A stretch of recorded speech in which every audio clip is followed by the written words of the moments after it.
नमस्ते जी। नासिक डिस्ट्रिक्ट आपको पता ही है कि प्याज सबसे ज्यादा होता है और पूरे भारत में अगर सबसे बड़ा मार्केट कहाँ पे है तो लासलगांव में है, वो नासिक डिस्ट्रिक्ट में आता है। और इसी गांव से एक किसान है गणेश पवार करके, जिन्होंने जो इस साल मैंने 28 टन प्रति एकड़ प्याज निकाला था, ये देखा था।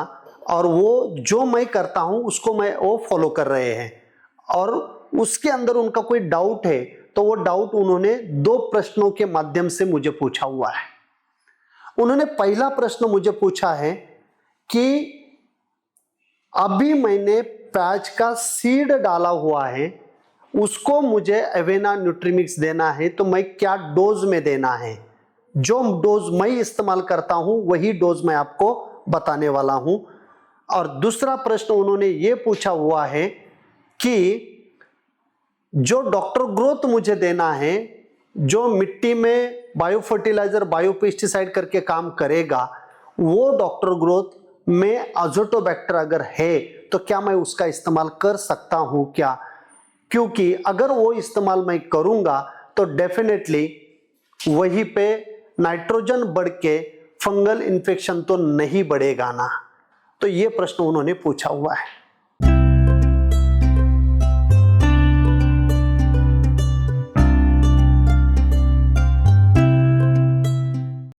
दोस्तों, मैं बीटी गोरे और बीटी गोरे यूट्यूब चैनल में आपका हार्दिक स्वागत है।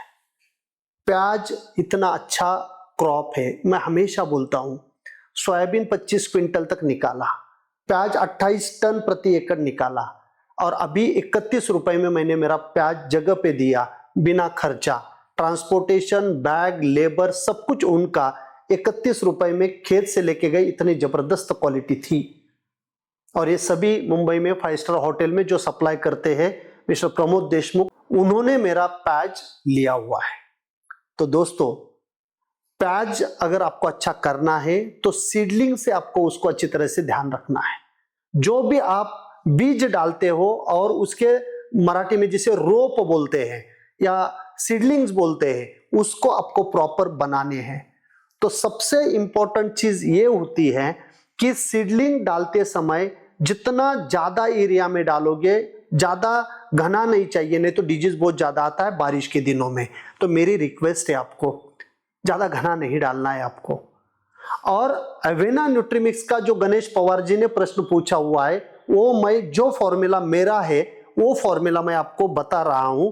1 kg सीड जितने एरिया में आपका मिट्टी में जाएगा, उतने मिट्टी पे हर दिन 100 ml आपका एवेना न्यूट्रीमिक्स जाएगा। मतलब अगर 10 दिनों के बाद जाएगा तो 1 लीटर जाएगा 1 kg सीड जितना आपने डाला हुआ एरिया उसके ऊपर 10 दिन में। अच्छी तरह से सुनिए, आप प्याज के सीडलिंग के ऊपर डाल रहे हो ये, इसलिए कम डोज चलेगा। सपोज कोई किसान है, एग्जांपल मैं देता हूं ताकि आपको अच्छी तरह से समझ में आए। अगर कोई किसान है जिसने 10 kg सीड लाया हुआ है और 10 kg सीड उन्होंने डाल दिया है, ऐसा पकड़ लीजिए कि 1 kg सीड डालने के लिए आपको 2.5 से 3 गुंठा चाहिए, तो 10 kg सीड के लिए आपको 20 गुंठा या 25 गुंठा, आधा एकड़ में गया, ऐसा पकड़ लीजिए। तो 100 into 10 एक दिन में, मतलब 1 लीटर एक दिन में। अगर आप हफ्ते में एक बार दे रहे हो 7 दिन के लिए 7 लीटर जाएगा। 10 दिन में दे रहे हो तो 10 लीटर 10 दिन में जाएगा। क्लियर? क्योंकि सीडलिंग हमें अच्छी निकालनी है।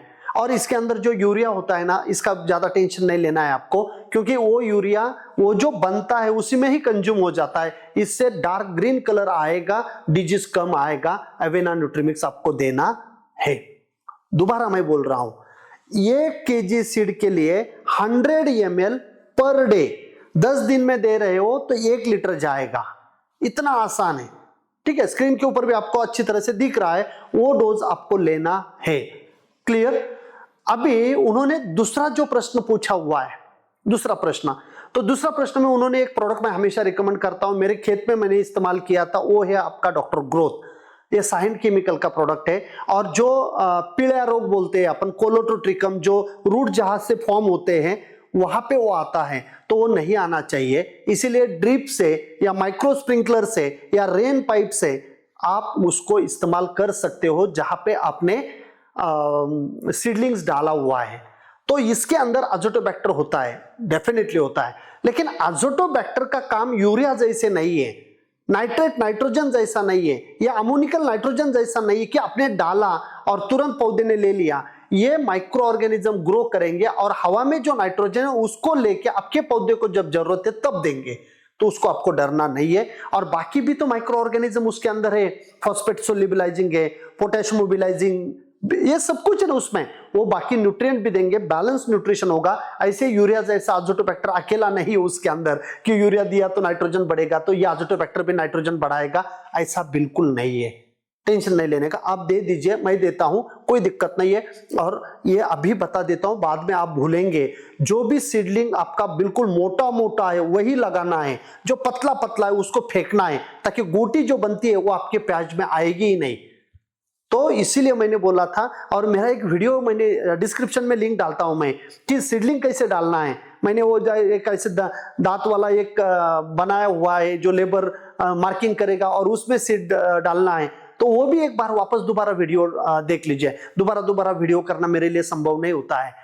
तो गणेश पवार जी ने यह प्रश्न पूछा था और मैंने आंसर दिया है। बाकी जो भी प्याज के किसान है पूरे भारतवर्ष के, उनके लिए ये बहुत इंपॉर्टेंट इंफॉर्मेशन मैंने दिया है। गणेश जी ने प्रश्न पूछा था, इसलिए गणेश जी का सबसे पहले धन्यवाद मैं आप लोगों के द्वारा करना चाहता हूं। और बीटी गोरे यूट्यूब चैनल अभी तक सब्सक्राइब नहीं किया है तो 500 से ज्यादा वीडियो हर एक क्रॉप के आप उसके अंदर जाइए, सब्सक्राइब करिए और देखते रहिए। और ये वीडियो अगर आपको अच्छा लगा है तो लाइक करिए और शेयर करिए प्याज वाले किसानों के व्हाट्सएप ग्रुप के अंदर। और मुझे कमेंट में लिखिए नेक्स्ट वीडियो किस टॉपिक के ऊपर चाहिए, और आपका नंबर डालिए ताकि कोई क्लैरिटी अगर मुझे चाहिए वो प्रश्न के बारे में तो मैं आपको कॉल कर सकता हूं, मेरी टीम आपको कॉल कर सकती है। Thank you so much last तक बने रहने के लिए, बहुत बहुत धन्यवाद।